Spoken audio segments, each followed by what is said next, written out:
A splash of Phoebe, 2 drops of Prue, the hair of Piper, a tantalizing brew. The Women of Charmed coming up next.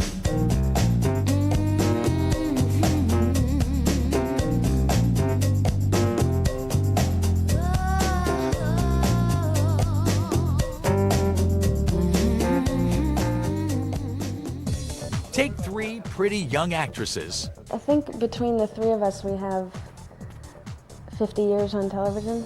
Add a touch of Aaron spelling magic. We send to you this burning sun. And a dose of good luck. I go into every project not having high expectations of how it's going to perform. That way I'm not let down. And you have the perfect potion for TV rating success. Cute girls kicking butt. It's Charmed, the WB's enchanting TV series starring Shannon Doherty, Holly Marie Combs, and Alyssa Milano as 3 beautiful sisters who are also witches. We're not trying to send a huge message out there every single Thursday night. You know, we're not saying like, do this, do that. We're saying, look at us, we're total goofballs, and we're having a blast. Great! Piper, Phoebe, duck! We're in a time that's about girl power, you know, and this is definitely 3 very strong women that are fighting evil and trying to save people.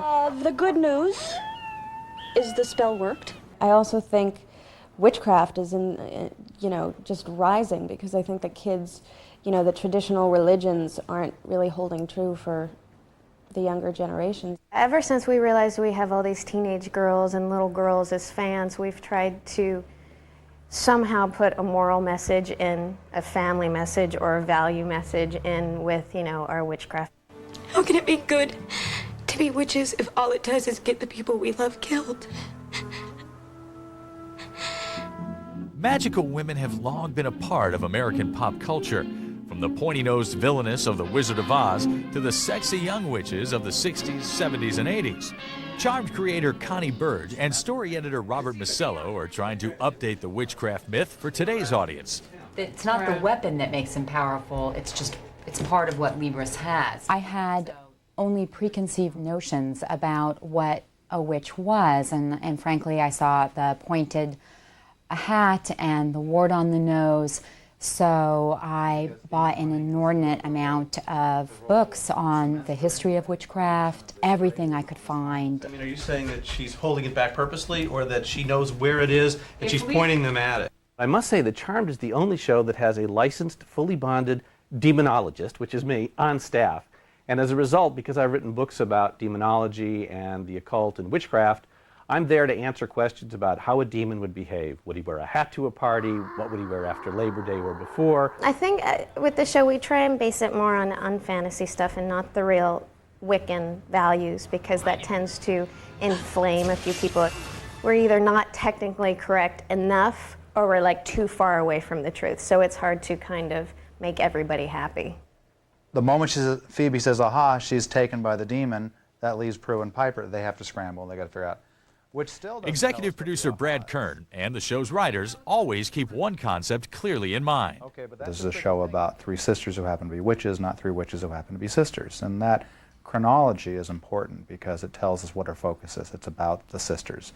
In fact, the Halliwell sisters of Charmed are actually based on the real-life sisters of show creator Connie Burge. I have 2 older sisters, and my older sister Laura is very strong, very driven, and so I attributed the characteristics that my sister Laura has to the character of Prue. Are you sure you're up for this?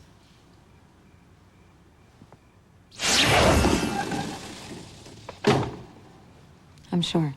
The middle sibling typically tends to be a real people pleaser and very funny, tends to deal with life with a lot of humor. That really applied to my sister Edie, and so I could see the character of Piper. When we went back to the 70s, we saw ourselves as kids, and now we'll be seeing ourselves walking around 10 years older. Oh, the vanquishing, think of the wear and tear. Phoebe was honestly the easiest. I just drew from within. What's the matter? He didn't bleed. He's not bleeding. There's no blood. There's nothing. Alyssa was just the greatest piece of luck She actually replaced another actor at the 11th hour, and so, lucky. Yeah, I felt charmed. And we shot the pilot with a different girl playing Phoebe, Lori Rom, who I will say is a great actress. And whatever her personal reasons were for not wanting to continue, I understand. It's really interesting because Alyssa and Lori are so completely different. And the show is completely different because of the dynamic that Alyssa brings into it. I was just jumping right in. And of course, the dynamic with the other girls, not knowing if the girl that I replaced was their best friend or not. And I knew that the two of them had been friends for a long time, so I was nervous about that. But that lasted all of 6 hours. We didn't gain any lead time when we had to reshoot parts of the pilot, and fortunately the WB and Aaron were willing to reach in their wallets because it wasn't cheap to reshoot a lot of that stuff. The investment paid off.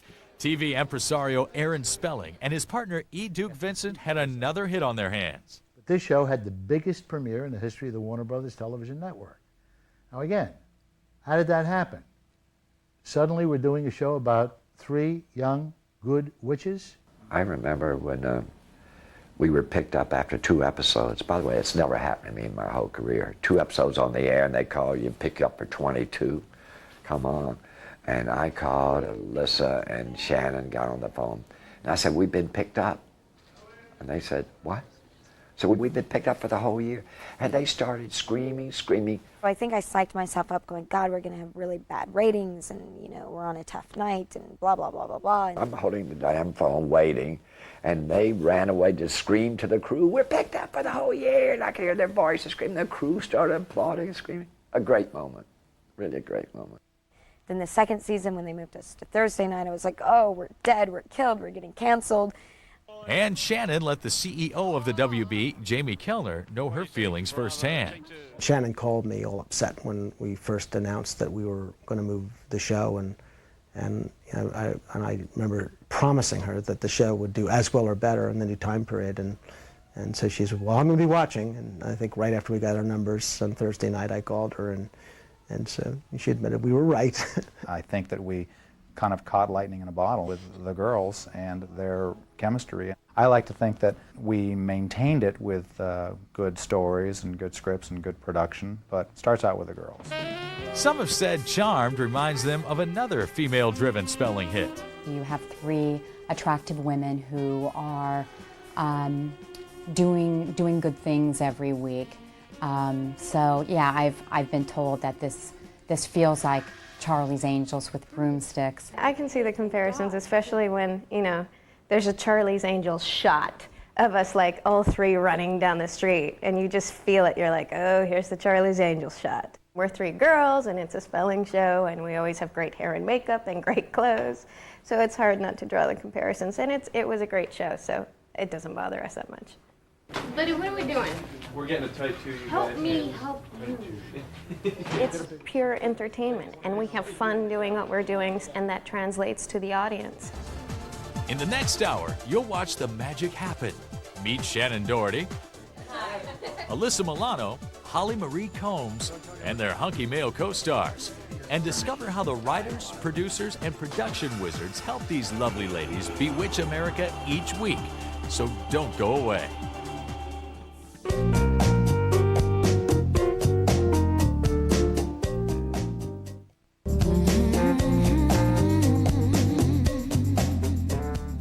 This is Holly Marie Combs, and you're back with the Women of Charmed. Why would you want to be anywhere else? It takes months to produce an episode of Charmed, from story development through filming to post-production. And each show is unique, but one element remains the same: the women of Charmed. Let's get to know the actors who play the Halliwell sisters, starting with Holly Marie Combs. Don't make me kill you, buddy. Holly started acting in commercials at the ripe old age of 10. She went on to appear in low-profile movies such as 1992's teen slasher flick Dr. Giggles. But in 1993, a little woman-to-woman kiss on the David E. Kelley series Picket Fences thrust Holly into the national spotlight and ignited her career. Sexuality between teenagers is just like so shocking. Picket Fences was more sitting around the table and talking, which is actually good. And I thought all this action stuff would be a lot easier than it actually was. Katie! Holly's charmed beginnings involved an old friend. Shannon and I had been friends for about 7 years, and we had the same business manager who also represents Connie Burge, our writer, so it was kind of an in-house production. Our business manager is getting fees from all of us now. The interesting thing is when my agent gave me the script, Holly had the script as well. And so when I went in to have my conversation with Aaron, I brought Holly with me. Aaron and I just sat there telling the network that Holly was perfect. I auditioned and I tested for the network and I went through all the gates and ran the gamut and they finally hired me. I tend to be on the dark and serious side, and Holly's middle of the road, I would say. She can go comedic or go dark. Being around Alyssa, Holly's picked up a lot more comedy. Show creator Connie Burge was seduced by Holly's charm. Holly, who had such a wonderful resume with Picket Fences, brought just the perfect amount of humor and the kindness and the gentleness that I always thought Piper would have.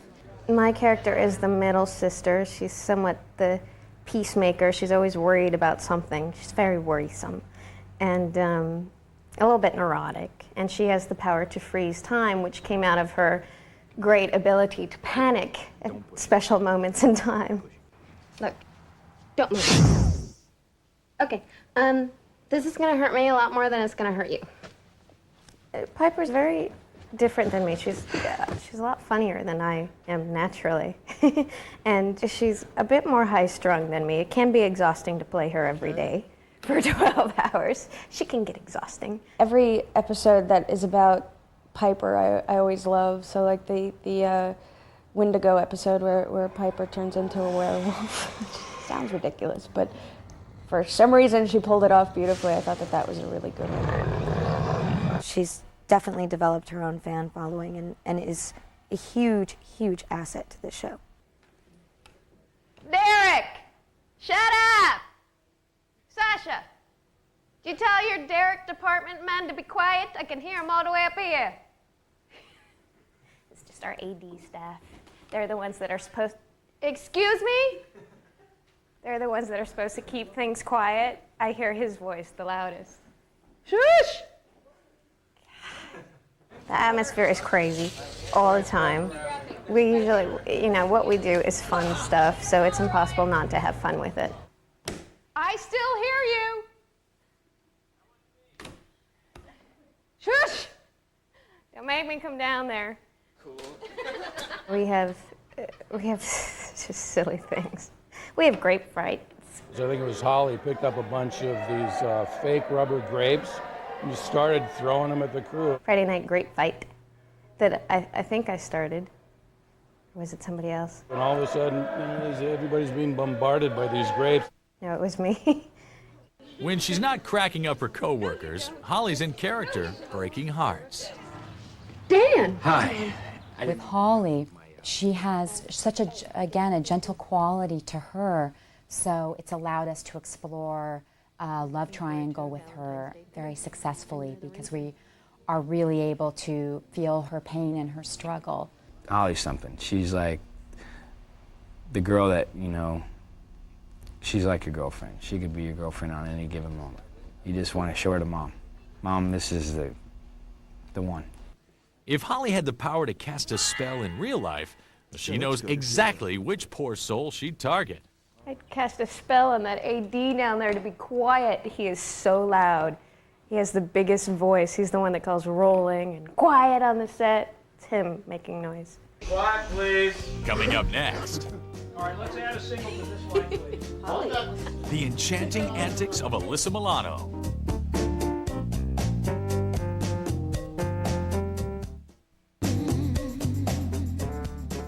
Hi, I'm Alyssa Milano, and you're hanging with the women of Charmed. And if you're good and you stay right there, maybe we'll cast a spell on you.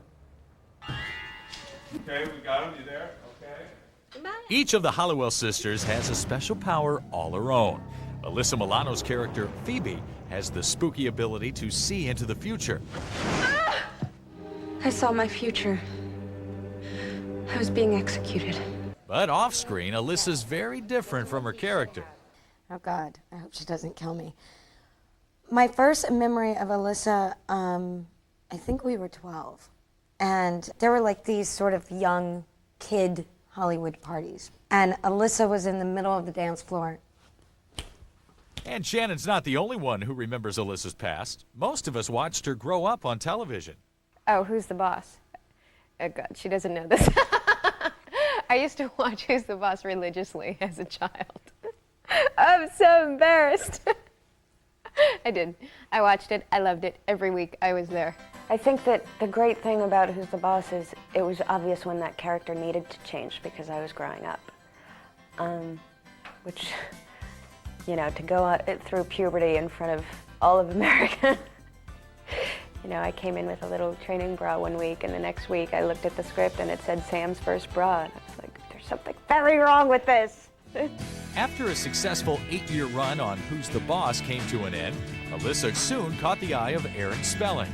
Everybody talks about Alyssa's beauty and talks about her great figure and everything. I saw this. I saw eyes that were windows and not mirrors.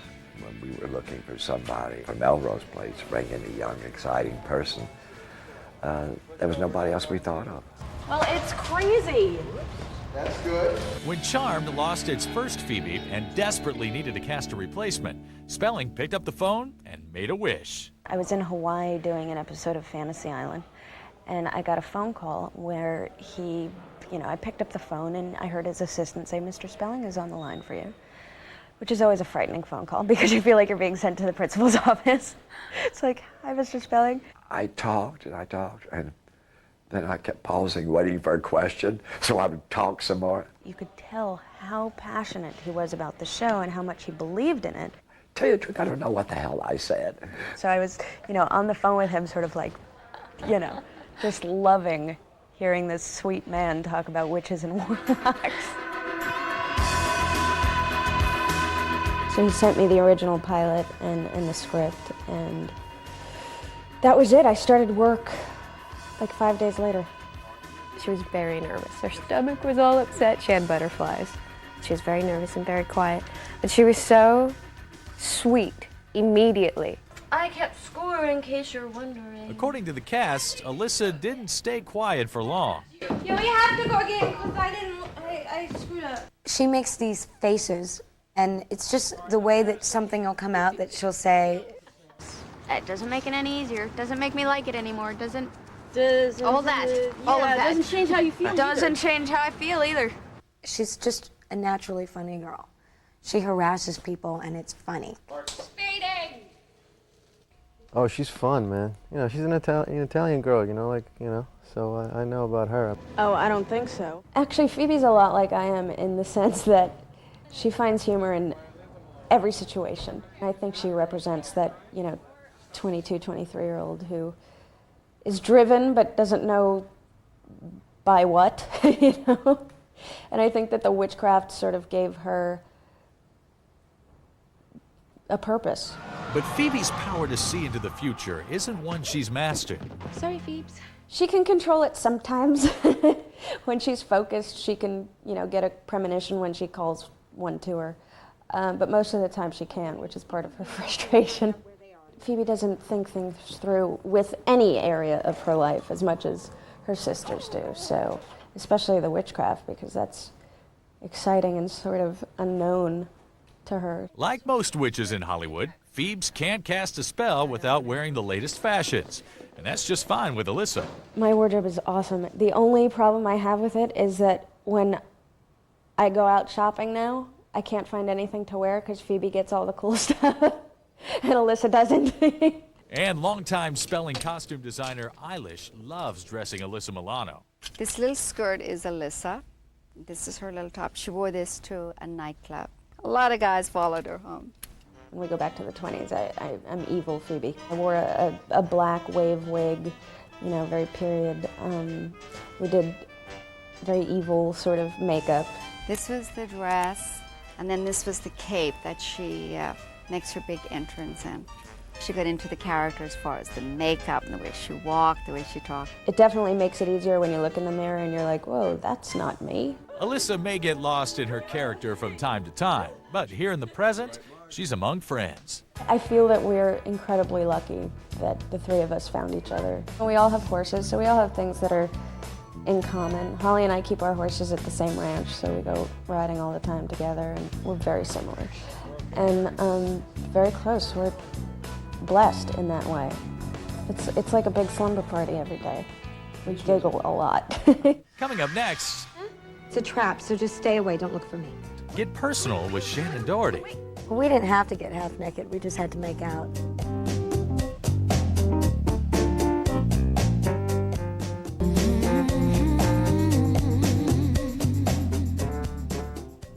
You ready? All right. Hi, I'm Shannon Doherty, and you're watching The Women on Charmed. And I'm told that the show takes a lot of work and a little bit of magic. Line up and shoot. Quiet, guys. Lining up and shoot. Quiet, please. Shannon Doherty portrays the eldest of the three Charmed sisters, Prue Halliwell. I can move things with my mind. And then I figured out how to levitate people. Prue is starting to branch out and take some chances and experiment. Experiment with love, experiment with a career. She's loosening up, which, thank God, because it's like, oh God, you're just, she's always getting on to Phoebe for casting a spell, and it's draining to play, actually. Phoebe, I'm going to help him. Think about this. How well do you really know him? Demanding work doesn't faze this acting veteran. Shannon Doherty began her career in 1982, starring as Ginny Wilder on Michael Landon's Little House, A New Beginning. I was 10 years old. It was a lot of fun. I loved Michael Landon. Next, she did the TV series Our House and the critically hailed cult film Heathers. But it was Aaron Spelling's Beverly Hills 90210 that made Shannon a star, though she left the hit series to make more films. And then my agent called me and said, there's a TV show called Charmed. Why don't you read the script? I was like, all right. And then he told me it was Aaron Spelling, and I was like, okay. Combination is kind of interesting. Me, Aaron, back together again, Charmed. I walked into his office and he grabbed me and hugged me and said, welcome back, kiddo. Shannon certainly dove headfirst into the witchy role of Prue Halliwell. I researched it until people started running away from me at bookstores because they thought that I was some scary, freak that was, God only knows what I was going to do to them all. And that stuff really scares me. I mean, there was a spell in a book about how to bed down with Satan and have his child, and that freaks me out. Obviously, I may have hooked up with a couple of Satans in my life, but I don't really want to repeat that. Fortunately, in this episode, Shannon doesn't have to snuggle up with Satan, but rather with hunky guest star Antonio Sabato Jr. It wasn't really a love scene. We sort of ended it with a kiss, and then it cuts to us the next morning, and I'm wearing his boxer shorts. So let the audience, come up with whatever happened on their own. And by the way, where were the condoms in the abandoned house? He didn't bring them because he just got out of jail. So it's all a little on the irresponsible side. So I tend to think that Prue did not sleep with him. Well, we'll see. I probably agree with her, but we'll see what the public thinks. While Antonio still feels shy during his love scenes, Shannon takes them in stride. We didn't have to get half naked. We just had to make out. Yeah. So that was easy. But it's still uncomfortable. You got people walking around and stuff, I'm used to you it. try to make fun of it, try to make jokes and stuff like that. He's uncomfortable. I'm not. Oh, yeah. She's I could okay care with that kind of less. stuff, But, we I had a kiss good time. crew guys all the time. Like, what do I care? She knows the whole crew. Me, I'm just new at this. That makes sense. End of scene. There's times when I come to work and I want to bitch because I want to be with my horses or something's happening. My dog needs to go to the vet or whatever it is. And I'm like, oh my God, there's so much stuff at home that I need to take care of. But it's up to you to go in every single day and find something challenging and rewarding and inspiring about your job. Okay. She's got a little bit of a photographic memory, which is really annoying because she can come in that morning and learn her lines in rehearsal and know them immediately. She has moments where she can pull out tears like it's nothing. You have got to figure out what your problem is, otherwise we're all dead. Yeah, that's right, Phoebe. It's my responsibility, isn't it? The oldest sister. Always Shannon supposed knows to be able her to figure acting things ability isn't the only reason viewers tune in. I have some really great clothes. I think Eilish does such a good job, and she makes every outfit interesting. Like the most casual thing where I don't have to worry about whether my stomach is sucked in or not is really nice. We did a show with Shannon, and she was playing a character as Miss Hellfire. And that was a lot of fun to do, and we had to make her almost a little trashy. I had these leather pants on her that I had made, and they were completely opened up the side, and then she wore this little bra with it. I think Hellfire is probably one of my favorites because the tone of the show changed and it became more of what I had always wanted the show to be. The lighting got a lot darker and shadows cutting in and out. My style of a show.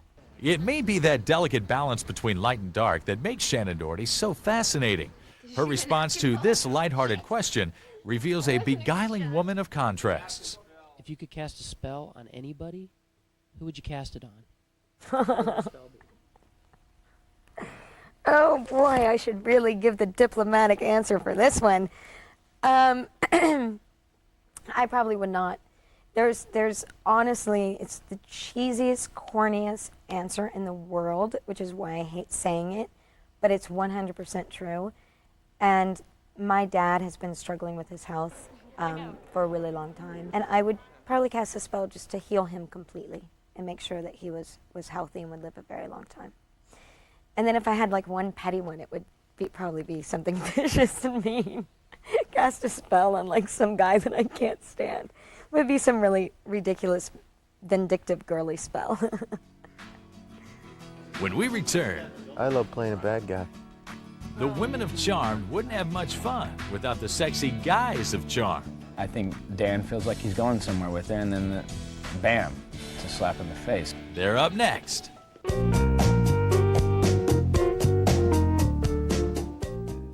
In this new... Hi, I'm Brian Krause, one of the guys of Charmed, and you're back here watching the beautiful women of Charmed, just like I do every day. Let me see. The women of Charmed wouldn't be as sexy as they are if they didn't have the men of Charmed to be sexy with. It's a very hard job to have to work with those guys, to have to look at their faces every day. Actor Brian Krause stars as Leo, a guardian angel type character known as a white lighter. Last season I started Handyman. About halfway through, the audience found out I had powers. I have powers to heal. I can disappear, reappear. I hate when he does that. I was like, oh no, anybody who has powers dies. And, you know, so I came in the day of, I'm supposed to do this magic thing, and, you know, I had no idea if I was a good guy or bad guy. And I'm like, okay, good guy, bad guy. They're like, good guy, good guy. And I was like, whew. Brian Krause is just the consummate professional, always knows his dialogue, and he's sort of got the worst of it because he's the white lighter. He has to explain the demons of the week. Story editor Robert Masello tries to make sense of all these magical men. The white lighters are kind of angelic creatures, and in this case, Leo is the white lighter who has been assigned to the three Charmed sisters, and his job is to kind of watch over them and help them, but at the same time, he is, as the stories have developed, he's formed an emotional and romantic attachment to the character of Piper, so it's been very difficult for him to decide whether to remain on the higher plane as a white lighter. What had happened is I saved her when I wasn't supposed to, and they clipped my wings, the elders clipped my wings, and I'm like on suspension. We were dating last year, and then she found out I'm a white lighter, and it made it kind of difficult to kind of be together and have a normal relationship, so we kind of broke it off, and she met Dan, the neighbor, and they started dating. Actor Greg Vaughn portrays Leo's rival, next-door neighbor Dan Gordon. He definitely knows he's fighting to win Holly, to win Piper, I should say, to win her heart, you know, and with somebody in my way, it's just constantly a challenge. I mean, I think Dan feels like he's going somewhere with her, and then bam, it's a slap in the face. Something else comes up, and it's like Leo's back in the picture. Dan. Leo.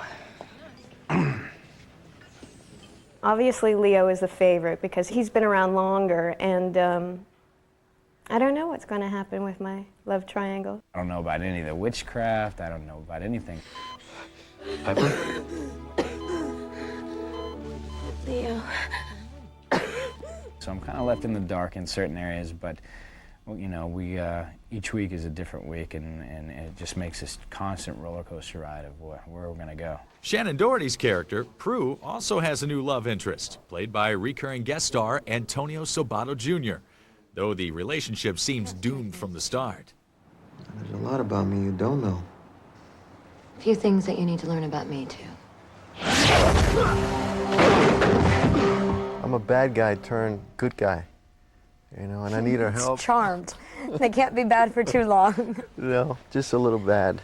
After breaking out of jail and kidnapping Prue to help him fight demons, Antonio's character might end up back in the slammer indefinitely. It's the whole Patty Hearst syndrome, right? You're like kidnapped and all of a sudden you fall in love with your abductor. That's the only way to hang out with Shannon anyway, to kidnap her. Because she's so busy, you know, it's the only way.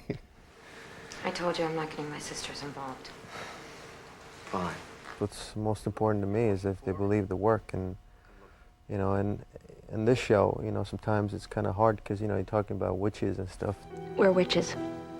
We have powers. Also struggling to come to terms with the witchcraft is Police Inspector Daryl Morris, played by actor Dorian Gregory. He just found out that these women are witches, and it's just like, okay. You know what I mean? And he's slowly starting to discover this world that he never even knew existed. Someone tried to kill us. See who it was? She's in there. She. He's trying to keep things together, you know? He's trying to keep his job under control. He's trying to keep his life under his control, and he's trying to keep his sanity under control. And that's why you're standing here alive and she's in here riddled with bullets. Dorian's like hysterical. Dorian's probably got the loudest laugh of anybody I've ever heard. I'm like, oh, all right. What's the matter? He didn't bleed. He's not bleeding. There's no blood. There's no... Greg and I are really, really close. We're good friends. Of course he's not bleeding. He's frozen. His blood is frozen. A friend of mine actually had a birthday party, and she had a prom theme, and I'd never been to the prom, so I asked Greg to be my prom date, and he brought me a corsage, which was really adorable. If I could have one of the girls cast a spell, I don't know, that's pretty tough. I mean, Saved by the Bell. You know, I mean, I just feel like they've already cast the spell before I even knew it. And now I'm here. When we return, the women of Charmed show us the magic behind their magic. There's a large snake with a demon's head on top of it, and he's swirling towards you, and duck and scream.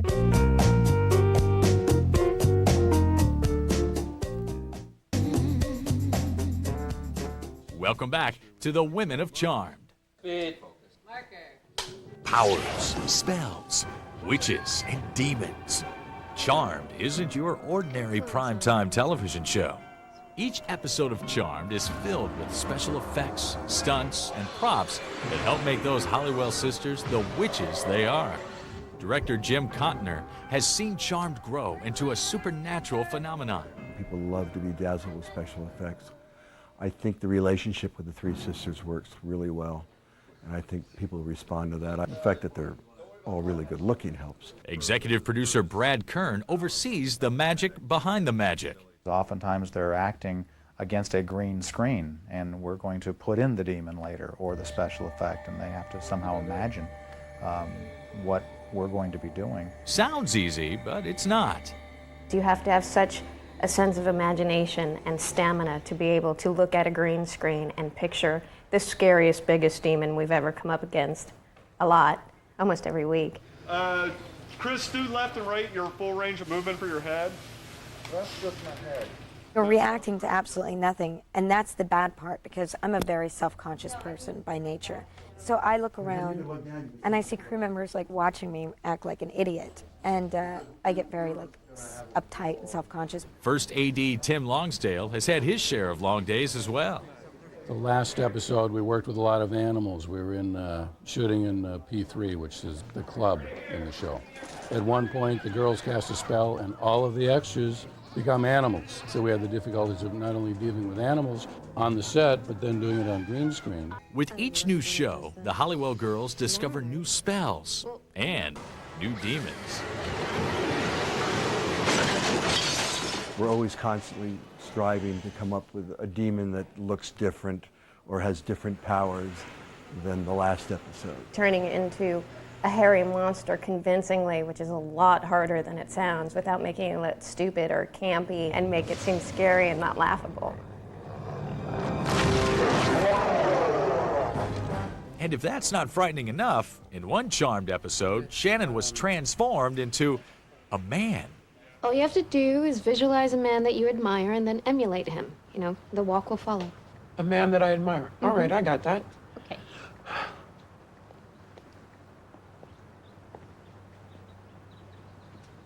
The man you admire is Richard Simmons? Show props are another important feature in making Charmed a reality. These props don't just materialize with the twinkle of the nose. They're created by a top-notch prop department, including assistant prop master Christy McGeechee.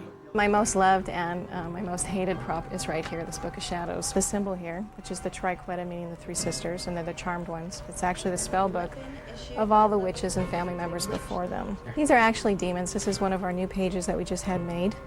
And what we did to produce this is we took photographs of some of our crew members and producers along with our cast.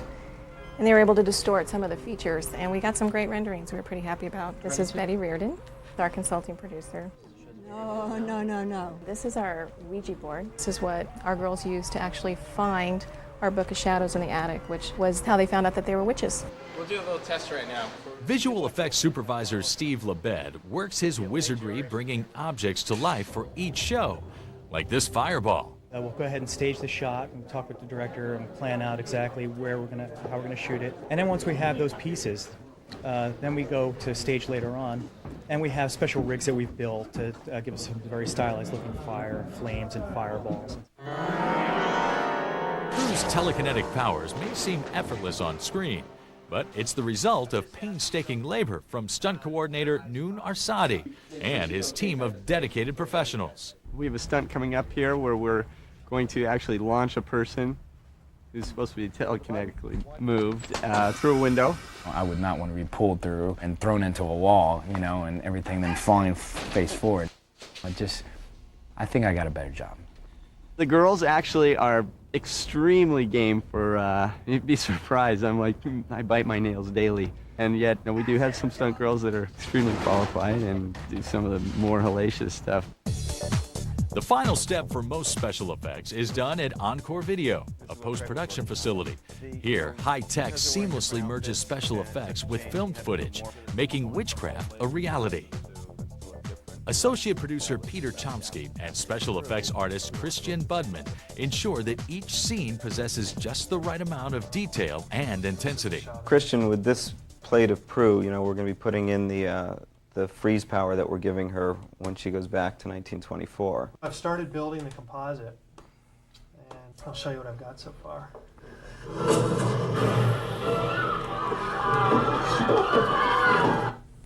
Executive producer Brad Kern is involved in the development and fine-tuning of the show's effects. This is Astral Prue. This is Prue's new power from telekinetics. She has the ability to project herself into a different room. She's actually literally in two different places at the same time. I hope that they get fun with it. Like, sort of, what would have been great is in Antonio's and I's love scene is if she, on accident, like, astral projected in the middle of, like, making love and ended up somewhere else. We'll let you figure that one out. When we return... None of us are willing to cut our paychecks down for him.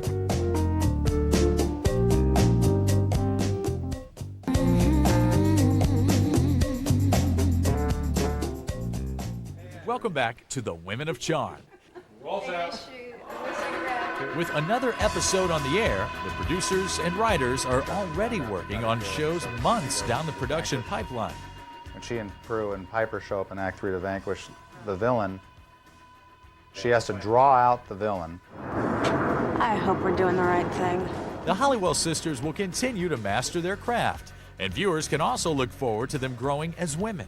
I'd like to see the sisters evolve and change and go through life changes like normal women do. We need to find some resolution with Piper's romantic struggles. Her heart has really been torn over two wonderful men. When you were sick, you called out his name, not mine, and I was right there with you. I don't know what's going to happen with my love triangle. I think she might get a mortal white lighter for a little bit. With Prue, she's struggled creatively to sort of figure out what it is that she wants to do. I pushed for her to quit her job at Buckland's and to get into photography, just to do something that sort of explores her creative artistic side a little bit more. Alyssa's character is also in for some changes. Phoebe, are you okay? I saw my future. When the show first started, she was just out of college and she didn't really know what she wanted to do, and she's evolved now and gone back to college, so she's trying to figure it all out. Of course, it's really the writers and producers who decide Phoebe's fate. So the final exam is something that she might have to miss by vanquishing this demon. And Antonio Sabato Jr.'s character may be gone, You'll never see me again, I promise. but he's certainly not forgotten. I'd love to come back. You know, my character goes back to jail again, so we'll see. We'll see. Antonio's great to work with, so I don't think any of us would mind. He might be commanding too high of a price. None of us are willing to cut our paychecks down for him. Oh, he's coming back. There's a nasty side of Prue that we like to explore. They have great chemistry on screen, so it was a natural to say, hey, you want to come back? Here are these words. Hear the rhyme. He sent to you this burning sign. Then our future selves will find in another place and time. We have a staff of writers and executive producers that have the same desire that the three of us girls have, which is to see the show just get better and better and better. And I don't think that we have necessarily found our voice yet, but we're close. And we're on our way there, and as long as we all want to sort of like evolve and grow and make this show better, then we're going to end up doing it. And we'll keep watching as the charmed cast and crew continue flying high, broomsticks and all. Thanks for joining us. Cut! That was great. That was excellent.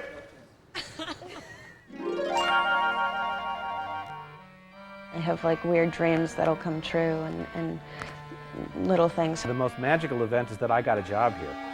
We can't encourage the superstition rumors. My trailer moves around a lot. There you go. I'm feeling a little tired. I can't cast any spells today. Can't protect you from any demons.